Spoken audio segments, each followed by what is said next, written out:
Hello students, how are you? I hope you all are fit and fine at your home.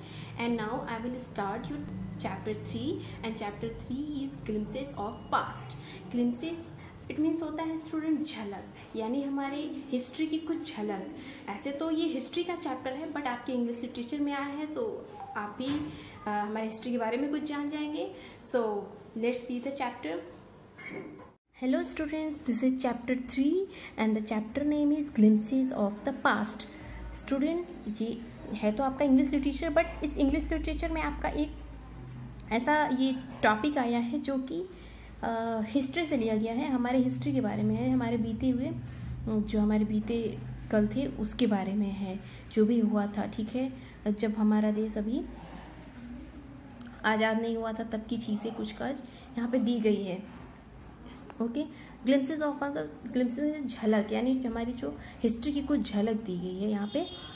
Here are some pictorial glimpses of history of our country from 1757 to 1857, यानी 1757 से 1857 के बीच में जितनी भी चीज़ें, जितनी भी घटनाएं घटी हमारे देश में उसके बारे में जो मतलब पिक्चर सहित कुछ झलक दी गई है इसमें। These pictures and speech bubbles will help clarify your understanding of the condition that lead the event known as the First War of Independence in 1857। यानी ये जो कुछ पिक्चर्स हैं और कुछ स्पीच बबल्स, स्पीच बबल मतलब जो बोला गया है, यानी यहाँ देख सकते हैं ये बोला गया है, तो ये सारी चीज़ें जो दी इसके वजह से आप क्लैरिफाई कर सकते हैं कि क्या कंडीशन थी उस समय और फर्स्ट वॉर जब हुआ था 1857 में तो क्या हुआ था। ठीक है, द मार्टर्स यानी हमारे शहीद, हमारे देश के जो शहीद जवान थे। ठीक है, उसके बारे में यहाँ पे आपको दिखाई दे रहा है स्टूडेंट, देख सकते हैं कि ये लता मंगेशकर हैं और ये कैसे गा रही हैं। ठीक है, at a function in Delhi, यानी दिल्ली में एक फंक्शन हुआ था जिसमें लता मंगेशकर जी ने इतना अच्छा गाया था, सभी लोगों ने सुना होगा, आप लोगों ने भी वो गाना सुना होगा जो ये गा रही हैं, तो ये स्पीच बबल्स इसको कहते हैं। ठीक है, ओ माई कंट्रीमैन, है मेरी वतन के लोगों, let your eyes feel with tears, यानी अपने आँख में भर लो पानी आंसू। टीयर्स मीन्स होता है आंसू, तो अपने आँख में भर लो पानी से अर्थ यहाँ आंसू से है। As your recall the sacrifice of India's martyrs, ए मेरे वतन के लोगों आँख में भर लो पानी, जो शहीद, एज यू रिकॉल यानी जो शहीद हुए हैं, जो सेक्रीफाइस जिन्होंने किया है, जो शहीद हुए हैं उनकी ज़रा याद करो कुर्बानी। ठीक है, उनकी सेक्रीफाइस को याद करो, जो हमारे मार्टर्स हैं, जो हमारे शहीद हैं, जो शहीद हुए हैं उनके कुर्बानी को याद करो। और ये गाना सुन के पर वहाँ पे जब ये गाना गाई रहती है तो उस समय नेहरू जी के आंख में भी आंसू आ जाता है, वो सारी घटनाएं सुन के। इन्होंने इतना अच्छा गा के उस घटना को जो हमारे मतलब हुई थी हमारे देश में उसको इन्होंने गा के बताया था सबको।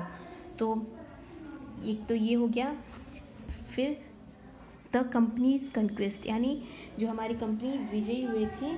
ठीक है, 1757 टू 1849, यानी 1757 से 1850 के बीच जो भी हुए थे उसके बारे में यहाँ पे दिया गया है स्टूडेंट। तो देखते हैं, with the superior weapons the British East India Company was extending power in 18th century India, यानी जब 18th सेंचुरी में जो ब्रिटिश ईस्ट इंडिया कंपनी आई थी हमारे देश में तो वो एक्सटेंडिंग कर रही थी अपने पावर को। कैसे कैसे उसने अपने पावर को बढ़ाया हमारे देश में, यहाँ पे देख सकते हैं आप। इंडिया 70-65 यानी 70-65 में हमारे इंडिया का क्या हाल था ये देखिए। यहाँ पे ये पहले हमारे देश को सोने की चिड़िया कहा जाता था स्टूडेंट, आप सभी को पता होगा, आपने हिस्ट्री में पढ़ा भी होगा। ठीक है, तो यहाँ जो ये येलो कलर में ये दिया हुआ है ना, ये पूरे हमारे देश के राजा थे, हमारे पहले देश में राजा हुआ करते थे जो कि राज करते थे। और ईस्ट इंडिया कंपनी कब आई हमारे, सबसे पहले ये सूरत में आई थी व्यापार करने के लिए, यानी कि मतलब ये एक मर्चेंट के रूप में आए थे हमारे देश में, जो कि इतने रूप में इतने दूर तक इन लोगों ने अपना कब्जा कर रखा था। ठीक है, अब धीरे धीरे यहाँ तक बढ़ गया था और यहाँ अभी इतना बचा हुआ था हमारे यहाँ 1765 में। इंडिया प्रिंसेस ब्रिटिश टेरिटरी, यानी ये जो देखो यहाँ पे दिया है ना येलो में, इंडियन प्रिंसेस थे यानी राजकुमार थे, एंड यहाँ पिंक कलर में यहाँ ब्रिटिश का राज्य था। ठीक है, इंडियन प्रिंसेस वर शॉर्ट साइन, यानी जो हमारे इंडियन प्रिंसेस थे वो बहुत कम थे। दैट अपस्टार्ट राजा वाह call the English merchant they will help me to defeat him. और जो पहले के राजा थे ना, वो मतलब वो पहले अपने जो पास्ट के बारे में नहीं सोचा करते थे। वो हमेशा मतलब हमेशा अपने प्रेजेंट के बारे में सोचते, प्रेजेंट के बारे में रहा करते थे। और ये जो ब्रिटिश थे ये बहुत ही शार्प माइंड के हुआ करते थे। वो अपने प्रेजेंट से नहीं, अपने फ्यूचर के बारे में सोचते थे और उसके अकॉर्डिंग हर काम करते थे। तो वहाँ के जो राजा थे वो क्या करते थे, अपने में जब उनके झगड़े होते थे वो जो मर्चेंट के रूप में आए रहते थे, जो ब्रिटिश उनको जो है बुलाया करते थे जीतने के लिए। The people had no peace due to such constant fights.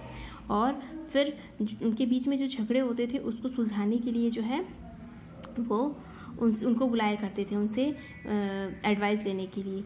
The rivalries help the East India Company and it could easily subdue Indian princes one by one. और फिर जो ब्रिटिश थे वो तो बहुत ही चालाक थे। वो तो यही चाहते थे कि हम धीरे धीरे जो है सारे राजाओं को ख़त्म करके और फिर जो है देश पे कब्जा कर ले। तो रिवलरीज यानी जो हमारे दुश्मन राजा, यानी वो अपने दुश्मन राजा को जो है ख़त्म करना चाहते थे। तो वो ईस्ट इंडिया कंपनी यानी जो अंग्रेज़ थे वो ईस्ट इंडिया कंपनी के नाम से जाने जाते थे। तो it could easily subdue Indian princes one by one. वो धीरे धीरे करके जो है सारे हमारे भारत के राजाओं को ख़त्म करते जा रहे थे एक दूसरे से लड़ा के। A far-seeing ruler like the brave Tipu of Mysore fought the British till he died fighting। यानी टीपू सुल्तान भी एक हमारे देश में हुए जो कि फाइटिंग करते हुए और इनके द्वारा जो है ब्रिटिश के द्वारा मारे गए थे। जब आप हिस्ट्री में इसको पढ़ेंगे तो ये आपको पता होगा ये सारी चीज़ें, बस वो आपके इंग्लिश में दिया हुआ है तो इसको आपको बस यहाँ पे जानना है, ठीक है। Thank God there is peace in the country. How no more war and no looting by thugs। यानी जब राजाओं को धीरे धीरे करके ब्रिटिश ने मार दिया तो हमारे देश के जो मतलब कहा जैसे बहुत ही मूर्ख लोग थे पहले इंडिया में, जो मतलब मूर्ख लोग थे वो समझते थे कि जो हमारे ब्रिटिश हैं ये हमारा भला कर रहे हैं। तो वो कहते थे थैंक गॉड, भगवान का बहुत बहुत शुक्रिया कि हमारे देश में अब शांति है, कोई लूटपाट नहीं है, कोई झगड़ा नहीं है, कोई विवाद नहीं है। अब धीरे धीरे राजा ख़त्म हो गया, अब कोई झगड़ा नहीं है, एक दूसरे में कोई झगड़ा नहीं हो रहा है। How did Indian react this conflict. यानी ये इस तरह के जो इंडियन जो है ऐसे रिएक्ट करते थे, ठीक। It is God who sent the British, है ना। फिर कुछ कहते थे कि ये मतलब भगवान का ये है कि भगवान ने हमारे लिए इनको भेजा। Our destiny is linked with them. और फिर कहते हैं कि हमारी डेस्टिनी इससे जुड़ी हुई है। The white man has killed और डिथ्रोन्ड our king.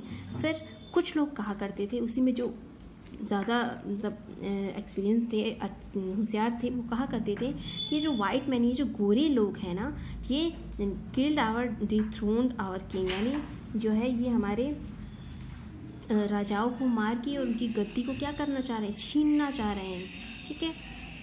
Some Kings were not good. कुछ राजा जो है अच्छे नहीं थे, but after all they were of this land. लेकिन आखिर वो हमारे देश को वो चला रहे थे। कुछ राजा नहीं अच्छे थे लेकिन कुछ तो राजा अच्छे थे, और जो कि राजा थे तो वो हमारे ही देश के थे, हमारे मतलब देश को चलाते थे। They were of this land, यानी ये इस ज़मीन के वो मालिक थे। लेकिन now we have become slaves of foreigners. अब जो है अब हमारे कोई नहीं बचे, हमारे राजा नहीं बचे हैं, तो अब हम किसके अंडर में हो गए, अब हम फॉरेनर्स के अंडर में आ गए हैं। अब उनके हम एक तरह से गुलाम बन चुके हैं। नेक्स्ट उसके बाद से ब्रिटिश रूल जब स्टार्ट हुआ तो क्या हुआ वो आपको यहाँ पे बताया गया स्टूडेंट। 1765 टू 1836 तक जो ब्रिटिश रूल चला यहाँ पे, उसमें क्या क्या हुआ, हमारे देश में क्या क्या चीज़ें चेंज हुई, इसके बारे में यहाँ पे बताया गया है। Religious leader preached ideas like untouchability and child marriage. और जो यहाँ ब्रिटिश रूल में रिलीजियस आइडियाज़ बने, यहाँ विचार बनाया गया, उसमें ये चीज़ था कि उसमें लोगों को छुआछूत के बारे में बताया जाने लगा छुआछूत की। जैसे छुआछूत मीन्स जैसे जो ये काले हैं तो इंडियंस हैं, ये गोरे हैं तो मतलब अच्छे हैं, इस ऐसी फालतू चीज़ें मतलब जो है उन लोगों ने एक एक लोगों के दिमाग में भरनी शुरू कर दी। एंड चाइल्ड मैरिज, और ये भी भरना शुरू कर दिया कि मतलब बच्चों का कम एज में ही शादी कर दो, ये सारी चीज़ें। Anyone who crosses loses his religious, और जो भी इस रिलीजियस को, इस धर्म को जो भी क्रॉस करता था, जो भी नहीं मानता था, उसको जो है वो पनिशमेंट दिया करते थे।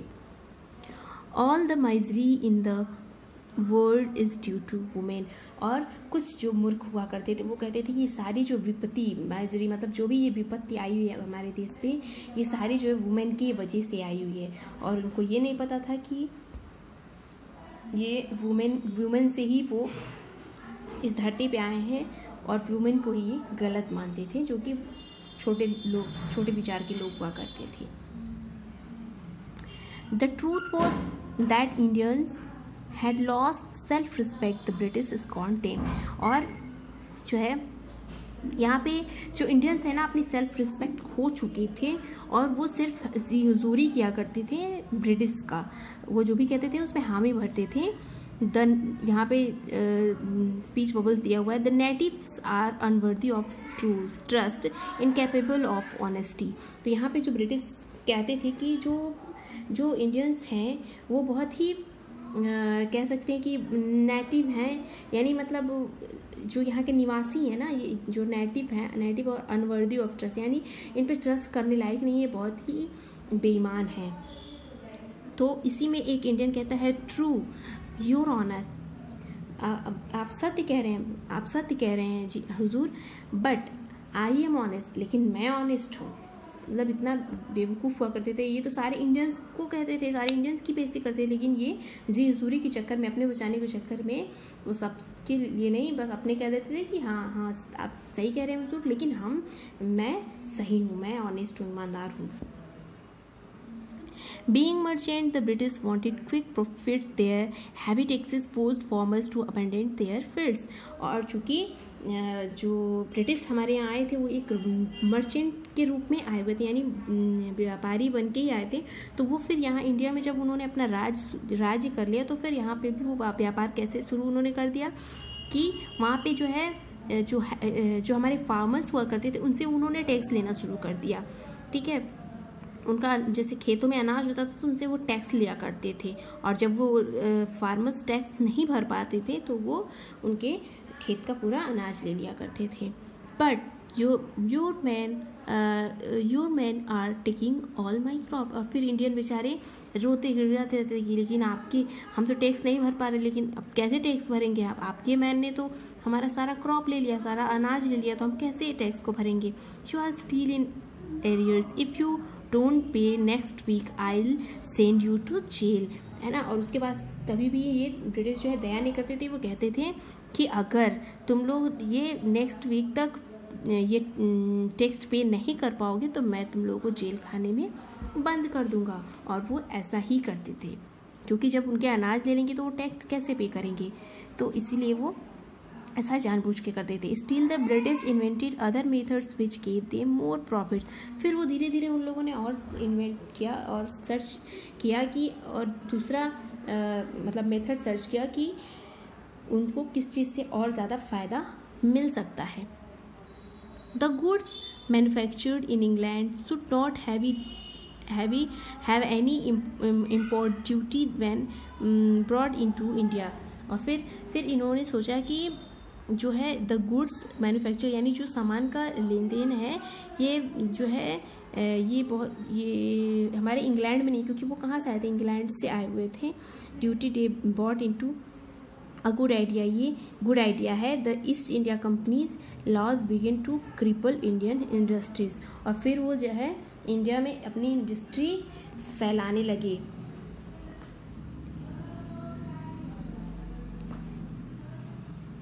यहाँ पे बहुत ज़्यादा ये दिखाई नहीं दे रहा है क्या है। इनविटेबिलिटी, ये क्या लिखा, followed inevitability business followed between 1822 and 1883 15 lakh Indians died of starvation. और फिर जो है स्टारवेशन, इन्होंने धीरे धीरे ये व्यापार करना शुरू कर दिया और अपने मतलब एक इंडस्ट्री बना लिया इस चीज़ को, अनाज मतलब उनके छीन छीन के, और फिर उसका व्यापार करना स्टार्ट कर दिया इन लोगों ने, जिससे कि ब्रिटिश को फ़ायदा होता था। तो फिर इसकी वजह से जो है हमारे देश के जो हमारे फार्मर्स है वो, उनको अनाज नहीं मिलता था, और फिर ये स्टारवेशन मतलब भूखमरी से जो है हमारे इंडिया में लोग जो है मरने लगे। The British pieces ruined the सब इरेज हो गया आर्टिसंस एंड देयर बिजनेस, यानी ये ब्रिटिश जो है फिर इसको करके फिर वो हमारे पूरे देश को जो है रूइन करने लगे, बर्बाद करने लगे। और फिर इसकी वजह से ये इसको अपना उन लोगों ने बिजनेस बना लिया, और फिर उनको लगा कि इससे हमारा फ़ायदा हो रहा है, इंडिया के लोग धीरे धीरे हट जाएंगे, और फिर हम अपने इंग्लैंड मतलब पूरा इंग्लैंड के लोगों को यहाँ पे रख के और पूरा हम इस पर कब्जा कर लेंगे भारत देश पे। ये सोच के जो है इन लोगों ने ऐसा काम शुरू कर दिया। उसके बाद स्टूडेंट है कि राजा राम मोहन राय जो थे उस समय उन्होंने क्या क्या जो ऑब्जेक्शंस किए इस चीज़ों के बारे में है, तो ये मैं नेक्स्ट वीडियो में इस वीडियो के नेक्स्ट पार्ट में आपको समझाऊंगी स्टूडेंट। अभी इतना आपको समझना है, एंड खुद से try to write the summary, इसका समरी लिख के आपको सेंड करना है। ओके स्टूडेंट, सो आज के लिए इतना ही। हैव अ नाइस डे, मिलते हैं नेक्स्ट वीडियो में।